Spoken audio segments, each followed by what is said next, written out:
suis professeur de nutrition à l'Université Grenoble-Alpes et je suis le directeur de la structure fédérative de recherche en nutrition de l'université qui a pour but, comme on a essayé de faire dans ces JDP,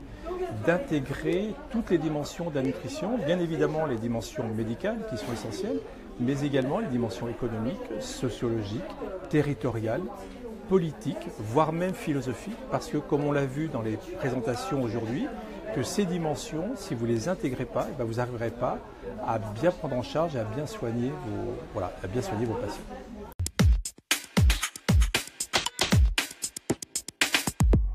La thématique phare, c'était le comportement alimentaire sous influence, voilà, tout ce qui peut m'influencer, les aspects sociologiques, les réseaux sociaux notamment, dont on a parlé. Et puis la deuxième journée, on va fêter demain les 20 ans des clans. 20 ans de lutte contre la dénutrition, c'est un bel âge, c'est de faire un petit peu le point sur tout ce qui a été fait, parce que même si c'est très français, on râle beaucoup, il y a encore plein de choses à faire, mais finalement il y a quand même beaucoup de choses qui ont été faites. Donc c'est de faire un petit peu le point au bout de 20 ans, d'où on vient, où on est et vers où on veut aller, en espérant pour continuer à prendre en charge les patients. J'ai fait mes études à Clermont-Ferrand et j'ai fait partie de la première promotion du cursus nutrition qui avait ouvert à l'époque en 1993, donc vous voyez c'est au siècle dernier, il y a quelques années.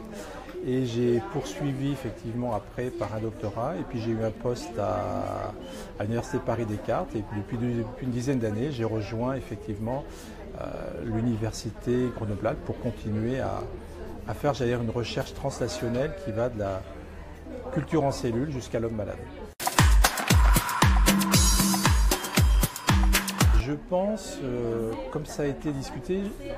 il faut qu'on aille vers une évolution, j'allais dire, presque de haute technologie. Et je pense qu'il y a une révolution à faire dans la nutrition artificielle pour qu'on arrive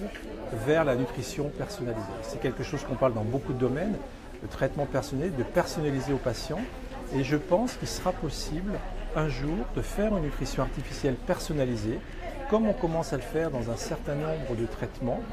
et de l'intégrer beaucoup plus dans la prise en charge des patients, parce que ce n'est pas uniquement nourrir, mais c'est également contribuer à la prise en charge et au traitement et à la guérison des patients.